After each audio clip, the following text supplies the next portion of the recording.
Hey everyone, so we are back to the astrological highlights. I'm happy to be back on the schedule and doing this. I'm just like stoked to be back.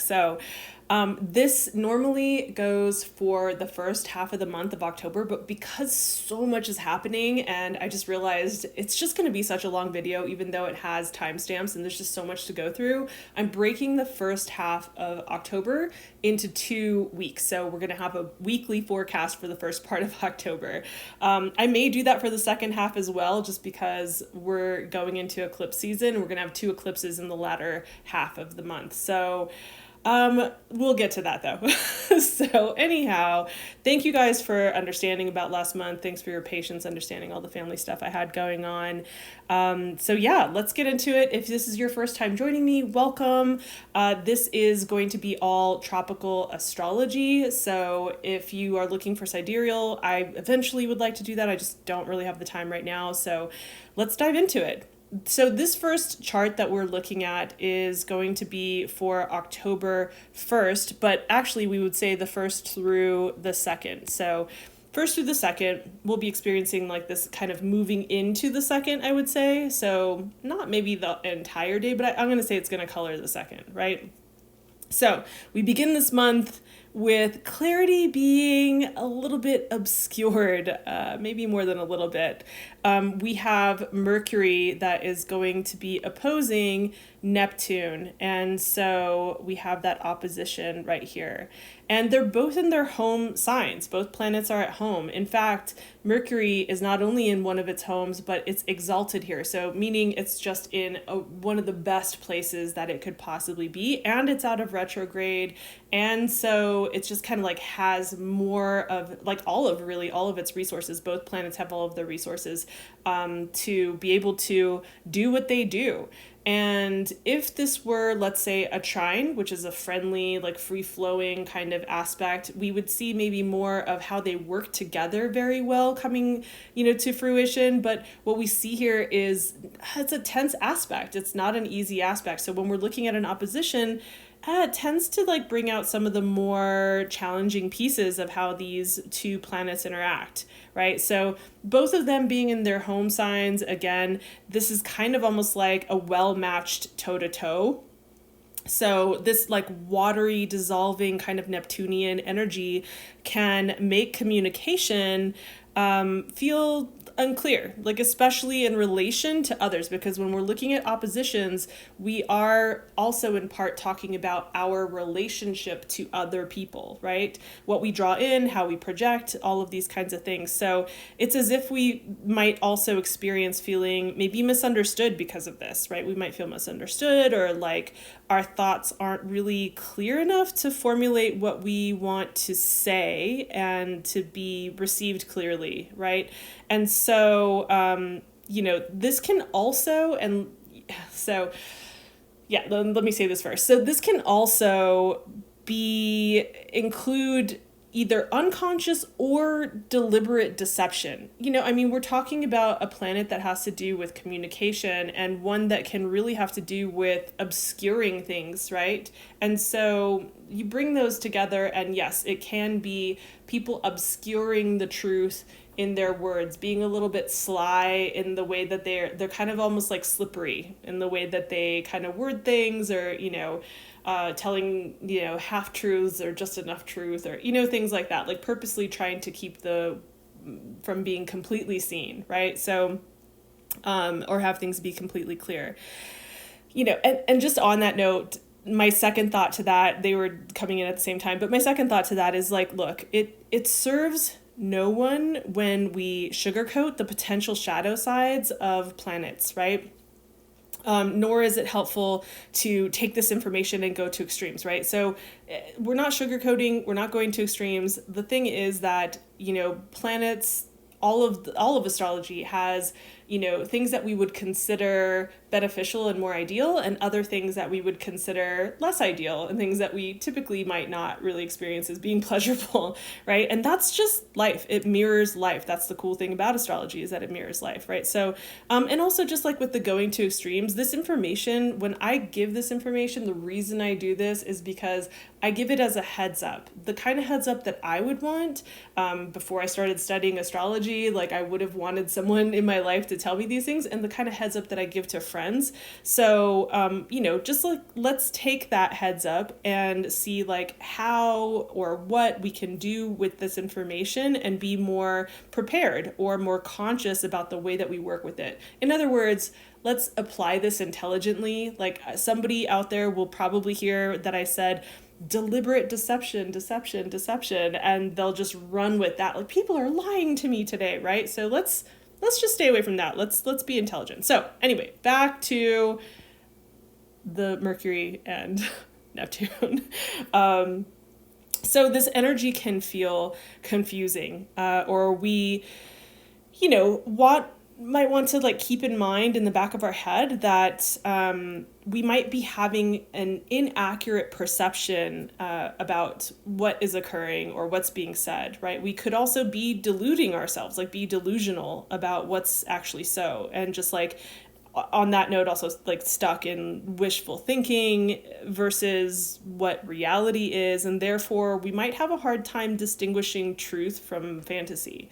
So self-deception can be on deck, and possibly also us being susceptible to being deceived, right? Like I was just saying. So you may want to just make room for the possibility, again, that you're just not maybe clearly understanding others or perceiving situations completely clearly, and just make room for that. If you hear or see something that throws your alarms off, or that you're, get a weird feeling about, or you think it's not, you have a reaction to, let's say it feels confronting, maybe just bookmark it, process your feelings and give it a couple days for you to step into some more clarity.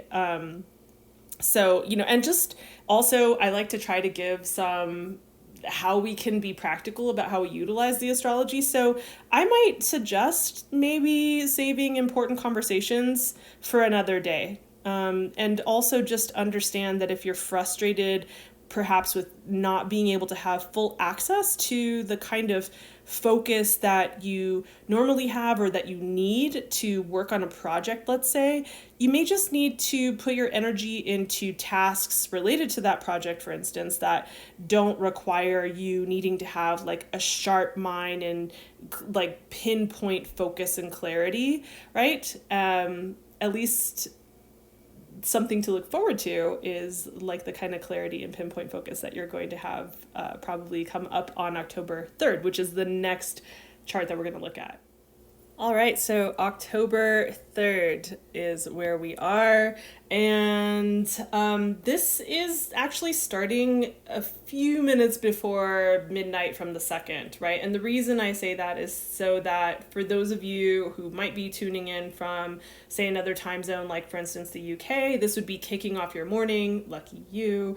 So here in the States, we'll have this still all day, so don't worry, we'll get to take advantage of this, and believe me, you're going to want to. So if you have been looking for a day that you could circle on your calendar, that's such an outdated way of saying things, like from analog calendars, to like set a reminder perhaps on your phone, this would be the day where you would want to mark your calendar for this, right? Like, this is a day where if you are, let's say, looking for like some place in the month where your powers of perception and thinking and communication gets a boost, this is the day you get a super boost. So like here, just to mention like some of your potential superpowers, I didn't even mention, I'm like so excited about this, I didn't even mention that it's with Mercury and Pluto. And so we have a trine, and a trine is one of those more friendly types of aspects where it's almost like they kind of exchange their gifts to work together in this way, right? So they're really working together in a very friendly way. So what are some of the superpowers that you might be able to notice about this? Now, obviously, this is something that we'll all feel collectively on some level when we're looking at these charts. Of course, how they impact you and to what degree, what strength that you feel them or not really depends on your chart. So where is Virgo in your chart? Where is Capricorn in your chart? And looking to where those are, giving us a little bit more information. And obviously, like, it would be taking into account what's happening with your natal chart and how that's interacting with the transits, right? But we're doing this as a collective kind of thing. So I just want to give some really, like, because, sometimes astrology can be a little bit just gnarly, and we have some gnarly stuff coming up this month. So I really want to highlight where we can take advantage of some energy, right? So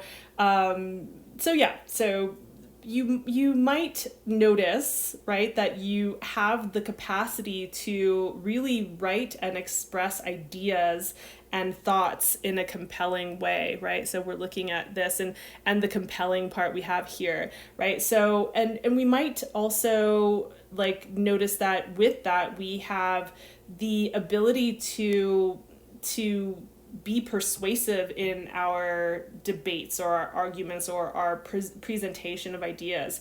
And we also have this heightened sense of observation on top of it, right? So really like sharp, penetrating abilities that like almost like eagle eye, being able to see the details, see everything, and having these mental abilities and detective-like abilities to see the maybe underlying patterns that are happening in a given situation or with a project or somewhere in your life, right? And to get to the bottom of things, right? To really get to the bottom of things. So like if you're like, I want the truth about something, you're more likely to find the answers today on this day with your like super sleuthing detective like skills, right? With these two working together, you can really take advantage of that. So also once you have, let's say, uncovered certain possibly concealed pieces, you then have the ability to discern what the deeper issues are and to get to the heart of the matter. So let's say that there is like a connection that you have, maybe it's romantic, and you guys have kind of been like circling and you're just like, we're not having clarity on this. We just keep saying the same things and we don't seem to be able to get to the heart of the matter, right? This would be a day where you might be able to uncover like what's really there and to be able to really see like how the patterns are overlapping and go, oh, right, that's clear now. Now I see like how I'm feeding into this and you're feeding into that, and that was the crisscross and that was the blind spot, right? So in that way, or apply that to a project, however that makes the best sense for you, right? So that getting to the heart of the matter. Also, that said, for any like, writers or even not writers, this I think could be something that is a lot that a lot of people could appreciate. Sorry, and that is that you get a boost to your wordsmithing on this day, right? Like I'm talking about like passionate. Again, like the word that keeps coming up for me is like compelling, persuasive abilities for communicating your ideas in an influential way. So your words or your writing would have the ability to really get your ideas across in a way that is maybe felt more or clear, right? So I don't know about you, but I definitely love a passionate exchange of ideas. And to like idea generate and get clarity and dive into things and just like have that kind of experience. And so I think any of you who enjoy that, or any of you who are like my fellow sapiosexuals out there, will really love this kind of energy too. So, and just like when I saw this initially, I was just kind of looking at my chart, just because I had a couple of ideas, I tend to look at where my attention is most focused in life right now. So of course I was looking at like relationships and career, right? And so just to get an idea like of how you can see some of this flavor come through. If you are familiar with your chart, you might want to really look at the houses that these are in. Like for instance, like in this chart, it's like the 10th and the second house, right? That could be really interesting when it comes to things that are about your career or your reputation or like your skills and talents and how you monetize those things. Maybe you've been trying to figure out like connecting your skills and talents and like, how do I put this together and actually make this my career? Like that might be a day that you have epiphanies around this, right? Or, maybe it's like your 6th and your 10th house instead. And it's just like about your work or your employees or, and your career and your public persona, your reputation, right? That all like getting some clarity there and having like these superpowers being applied there. I thought it was kind of funny to just like think about though, like if somebody did have it in the 3rd house of communication and the 7th house of like, serious relationships, for instance, what kind of sleuthing could happen there, like I'm like, oh, that's interesting. But also, just thinking of like the 1st and the 5th house for anybody who's doing like the casual dating thing and not really in a serious place with like maybe someone you're dating. Like I could see some people being like, today's the day I'm gonna, like, without even knowing about the astrology, them just feeling like the desire to be like, I want to know where this is going, kind of a thing. So or parents, because like the 5th house also rules parents, or like children, I mean. So maybe parents might be like getting to the heart of things with their kids or, or creativity, like creative projects, right? And so anyways, like if I didn't mention some of the combination of whatever other houses it could be, that doesn't mean that those won't be great. It's just more like those are the ones that come to mind. And I think it's fun to give examples so that you guys can like generate your own ideas about how that's applicable to your own life, right? So the other thing that I wanted to talk about here is something else that is interesting. And we will be feeling it past this particular day. We'll feel the influence of this like leading up and also this day and going a little bit beyond this day.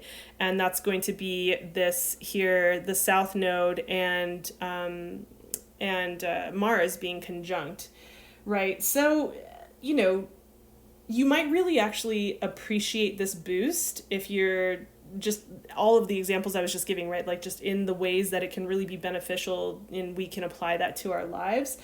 And also this particular combination can maybe make clear or make known or point out and draw your attention to something that or a connection that has become maybe more draining or stressful or challenging in some way. And so that kind of contrast might show you in a particular area of your life where things just aren't really working. It could be a particular area of your life or, like having to do with like creativity or whatever, or it could have to do with the people that would be having to do with that house. Like I said, it was like kids or like casual, relationships, like ones that haven't reached a serious point yet. Right. So just as an example, it could have to do with like the situations or the, and what's themes that are applied to that house or like what other people would be connected to that house. If you were looking at your chart, right? So in any case, it can show us something that maybe we need to be aware of. So the contrast in that area can show us where things just aren't working. And when we see that, it might not be the greatest to see that, but the benefit of that is that we can then look into it and see like, okay, how can I release or clear things up in this particular area of my chart, right? And the release comes from when I talk about that, that's coming from this place of the South Node, right? South Node, we're going to talk about that a lot this month because we're moving into the eclipses, and the first eclipse that we have is a South Node eclipse in Libra, so we will be talking about this. So maybe bookmark that and just, take a look at the themes that are happening in this area. I do want to mention though, this doesn't necessarily mean like, oh, I need to get rid of the people in this area, not necessarily, right? Like, I'm not talking about holding on to toxic people, but this could be also, just to give you an idea of how else this can look when we're talking about like releasing or clearing things up. This could be about figuring out, or as I was talking about with the trine here, getting to the bottom of things, utilizing that Mercury trine Pluto kind of energy, and then utilizing these, kind of superpower boosts that I was mentioning to have like clarifying conversations or clearing conversations in order to, like, with the goal of, or the intention of, releasing misunderstandings, releasing grudges, or releasing conflict, to bring things back into more of a balance, right? And bringing in that kind of Libra essence there. The other thing I'll say about this particular transit too is that, and the reason I said bookmark it is that because it is possible that this energy can feel like there's something that happens during this period of time that feels like an initial kind of like shock or a shakeup, to this particular area of your life, or like I said, the people connected to that particular area. And we could see these themes carry over into like almost like water that goes like falls into pool after pool. What is that word? Cascading. And so, so we could see this kind of like flow into, like, the themes of this be carried into the latter half of this month. And so I would pay attention, even the day before. I would say, like, leading up to exact transits, right? Like you see they're both at 24. That can often be when we really like see something come in. So I would pay attention maybe even the day before. I guess I could have mentioned that for the day before, but and also this day, and it's going to be something that I talk about even on other dates, on other charts. So I wanted to mention all of that here. That said, let's talk about the following day, which is October 4th. We have something notable there as well. By the way, if you have been listening to me talk about these transits and you are really curious about understanding how the current transits are impacting specific areas of your life in your chart, or you just want to be prepared for anything significant that is on the horizon, you can now book astrology sessions with me, and you can do that by clicking on the link in the description box down below. So thank you for your time, and without any further ado, let's get back into the charts. All right, October 4th. So we have Mercury, which is going to be moving from Virgo and ingressing into Libra. So it will be here until October 22nd, early morning. So, maybe if you're, like, you could say October 21st, but really it'll be there till October 22nd, like early morning. So this actually, I like this. This feels like a harmonious kind of smoothing over, like a little salve for the possible shakeups yesterday, possible even today, and maybe even into the next day because of this transit that I was just talking about for yesterday, the day before, which is Mars and the South Node, and you can see they're only a degree apart, right? So they're still impacting things, with everything that I talked about on that. If you didn't listen to that date in the timestamps, you can just go back and listen to that, right? So, and because Mercury will be here until the 22nd, and also that's early morning on the 22nd Pacific, right? So in Pacific time. I know I'm not giving you an exact time, but just to be aware of like time zones and adjusting for that. So with all of the transits going on and how packed into this month it is, I really welcome having this energy for a little bit working in the background. Like, it just feels nice to know that it's there. I'm not saying that it will overcome some of the more challenging things that we're going to talk about, but just to have it there working in the background for that period of time from the 4th till the early morning 22nd is just nice. And so you might be like, well, what is this good for? And this is good for, things like, negotiations or navigating interpersonal sticky situations, right? Which are some of the things that might have been uncovered with the previous day's energy, or how that was all going. And also this is good for just injecting a bit more of that like harmonious kind of vibe and bringing in more equanimity into like situations and connections, right? Especially again in the area that occupies or the themes that have to do with whichever house is like occupying, that Libra is occupying. So, or the people that are associated with that house as well. So just something to know is just, I think it's lovely. I think it's nice that it's here.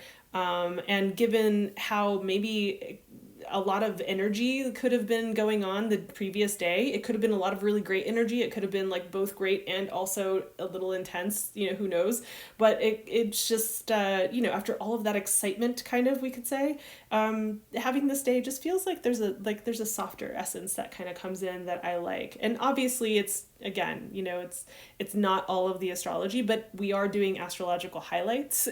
So this is what we're looking at, right? It's just like, okay, this is a nice little highlight that comes through. And also we always want to talk about when a planet is moving into a new sign, right? So, and I think we're going to need this because the last chart that I'm going to talk about starts on October 7th, and we're about to get into that. And that one is really intense. And again, this is not going to overpower that, but I like knowing that this is operating somehow in the background. So let's get into that. All right, so we come to another mark your calendar day. And actually, I should say days. This is really, I'm going to say it's going to be the 7th, also the 8th, and 9th. I swear my writing is better than this. So we'll be feeling it through through the weekend and into Monday.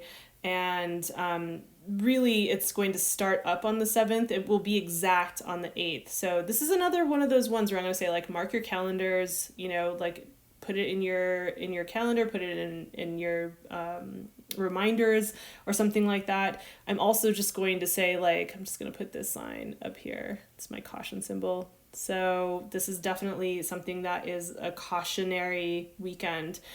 This is a really difficult transit that we're about to talk about, and we'll definitely be feeling it, like I said, into the 9th, and it right in the middle of it, right smack dab in the middle of it. We are going to have another transit that's going to give it a little bit of maybe bite or sharpness, right? So what am I talking about here?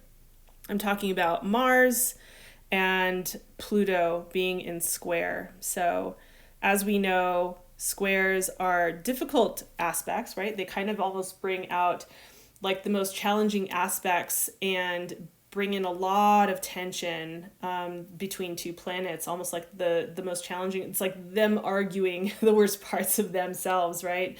And so with these two powerhouses going toe to toe like this, it can be really intense. So if you are skipping around to different dates and you didn't listen to the first chart, I did talk about this a little bit. I just want to remind people that I give this information as a heads up so that we can utilize the information intelligently and possibly adjust our plans, adjust accordingly so that we can be prepared for what's coming up. We might choose to do things differently. So I'm going to talk about some of the more intense things that can come with this particular kind of transit between these two planets. So it's going to sound intense. I'm just warning people ahead of time, right?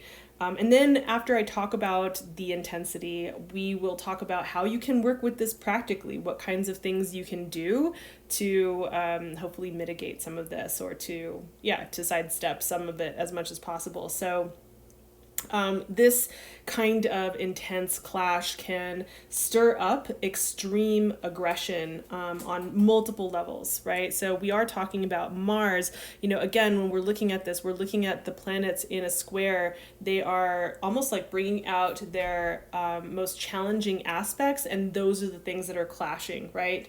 So, we have Mars, we have Pluto, and this could mean that we feel maybe overcome by anger, like we just get kind of triggered by something that maybe normally wouldn't send us into such a big anger flare, but we do.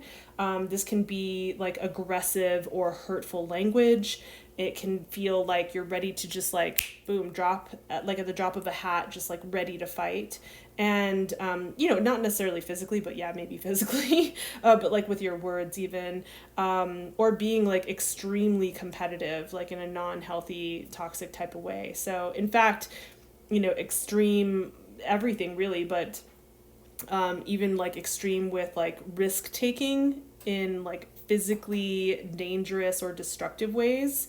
I'm using red, but like also this could be like seeing red, right? And feeling this kind of, blood boiling, murderous rage inside, plus like maybe even on top of that, an unchecked, unhealthy ego, right? Our ego can be, as we know, healthy and useful. And then, when it's unchecked and toxic, obviously not, right? So essentially, this is like the darkest parts of a person being unleashed in unsafe ways.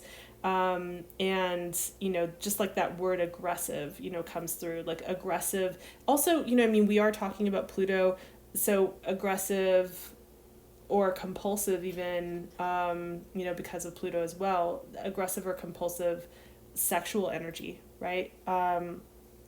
So and you could either feel some of this or like internally, or you could experience it around you, like you're noticing it happening around you somehow in your world, or maybe it's directed at you, right? And so of course, it's all in how we handle this and any of these types of things, right? And the level of presence and consciousness that we practice, that makes the difference. That's what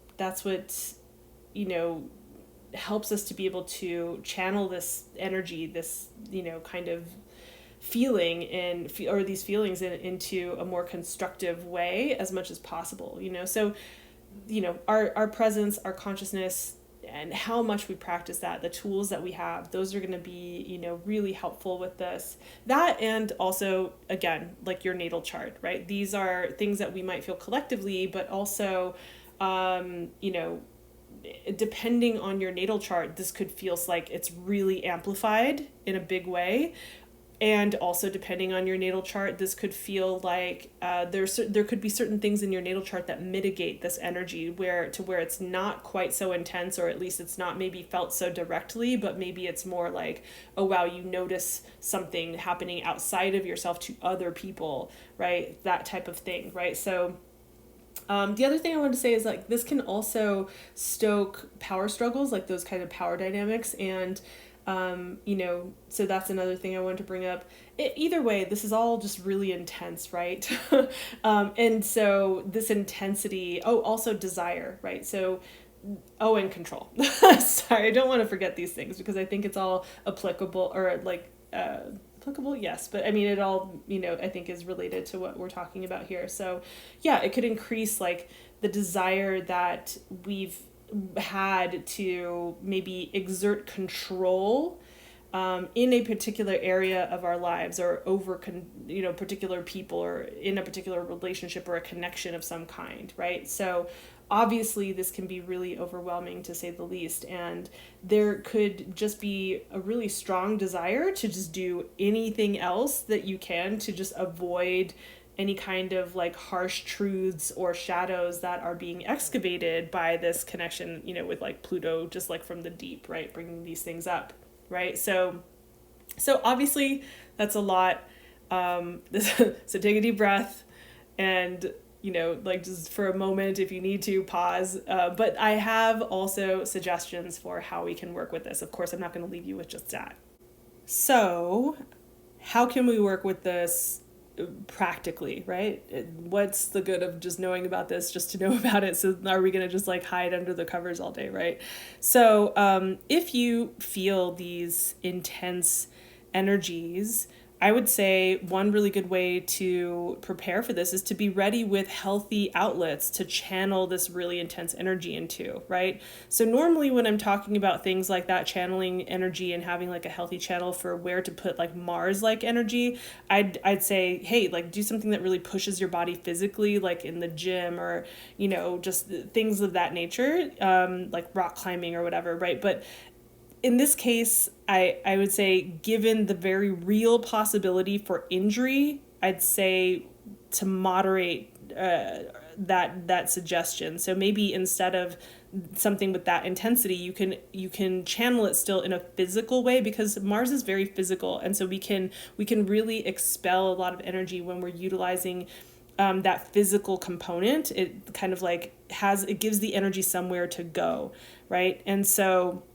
maybe in that case you could go for a walk, or something more intense would be a jog, or just do like, I don't know, 500 jumping jacks or a ton of push-ups, right? Like things like that, that's, pushing your body and giving it a physical outlet, but not anything that's really super extreme, or, if you're someone who's creative, you could, channel this into some kind of like creation of art, right? Like that could be really powerful, right? That could be a really powerful way to do that. And just because I said that about the physical piece, like while we're on this note, I would steer clear of any kind of extreme sports, or like I mentioned, rock climbing or racing cars or motorcycles, or like sharp objects, honestly. Like I'm not kidding.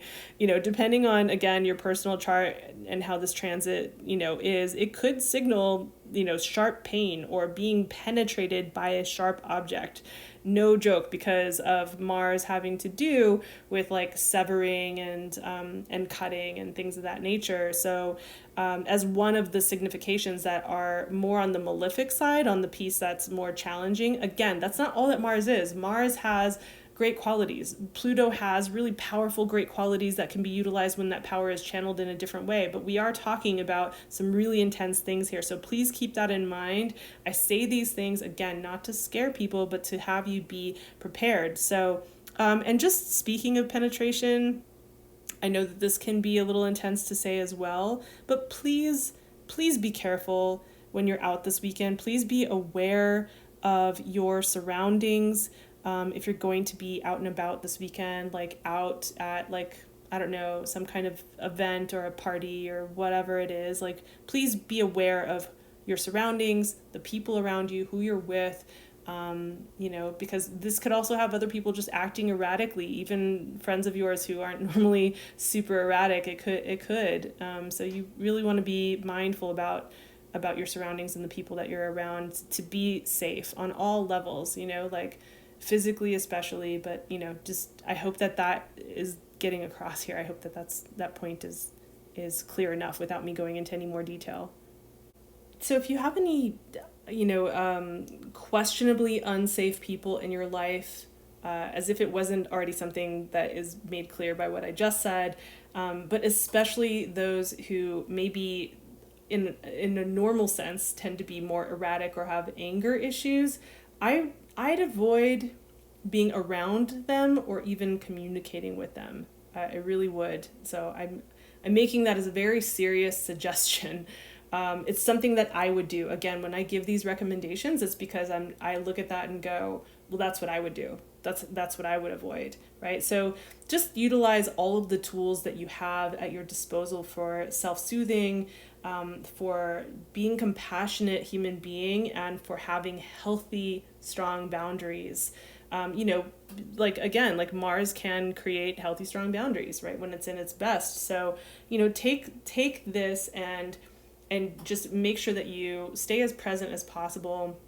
Really utilize the skills that you have, and the tools that you have to stay conscious, right? Again, like for some people, they might just experience this more internally. You might notice that you just feel more aggravated that day, and like things that don't normally get to you are really getting to you, or things that you've been sick of for a while are really pronounced, right? So those could be things. So the other things that I would say that would be really helpful, like what is this transit, like here's the thing, is like, what is this transit asking us to do? We can ask that when we're looking at a square. A teacher taught me that, is like, what's the question here? Like, what are we being asked to do? So one of the things that I would say comes across for me with this is like, wherever you're trying to exert control over situations or people or relationships and feel unable to let go, I would question that.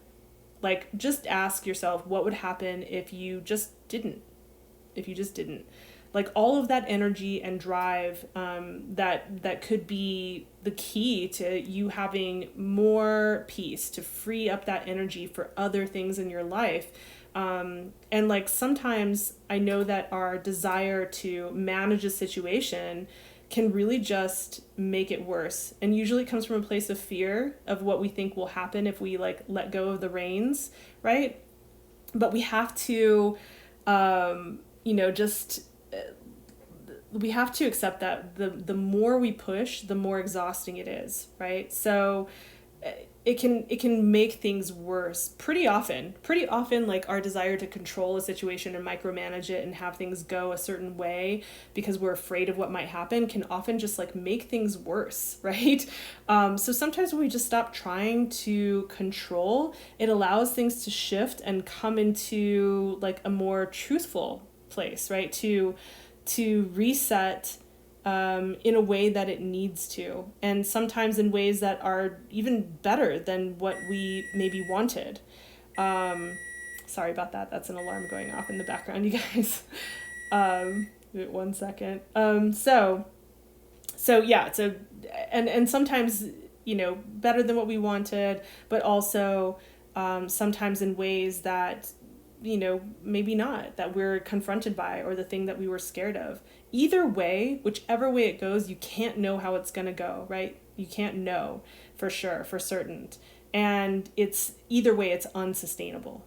If you keep trying to control the person, the situation, whatever it is, and in the process, you're losing yourself more and more, right? And I've actually done this in my life. I've made those mistakes. And so I can speak from it from a very real place of understanding that. So, that control that wants to come in with this Pluto is like this desire to really exert control over a situation, and like the strong desire, right? In an almost like obsessive kind of way. So I just want to make you aware of that. Also, on the 8th, right, I mentioned that there's going to be something happening there. We're going to have Venus, which is going to be ingressing into a new sign. So we can see it hasn't quite happened yet on the 7th here, right? But I didn't pull up another chart for it because why? When we're just talking about this in relation to this particular transit that I'm talking about over 3 days, right? So, you can see it's at 28 degrees. It's going to move from Leo into Virgo. And when it comes into Virgo, it's actually at its fall, which means that it's at a place where it really doesn't do the best. It's like the worst place for it. Not to say if you have this natally that you're doomed, but just like it just has a hard time doing what it does best in this place. Like it really, really has a hard time. It's really uncomfortable. So that's like, if we're looking at this, that's on the 8th, right? That's on Sunday. And it moves into this place where, it's just harder for her. This energy, it's like, it's on the harder side. Like it can be really critical and hard, like as far as like the way that we are with other people, like the lens through which we look at the people in our lives, or, just the people around us in general, like in life.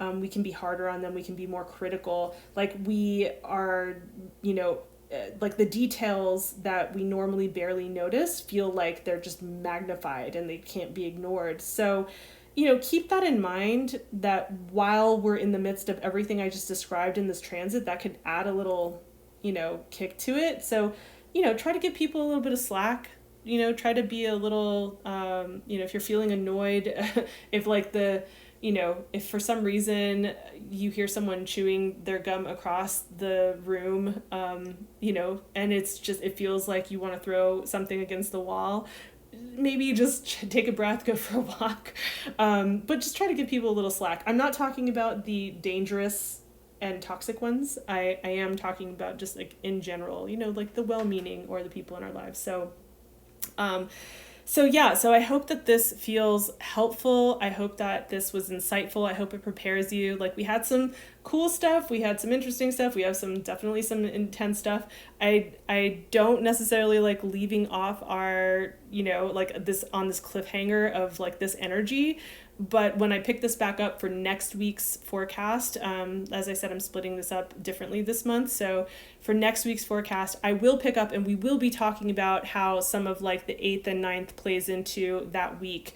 So it'll kind of bleed over. So we'll get the next chapter, so to speak. So, if you're not already subscribed, then please do. Why not? That way you don't miss what's coming up the following week or any of the videos on the horizon.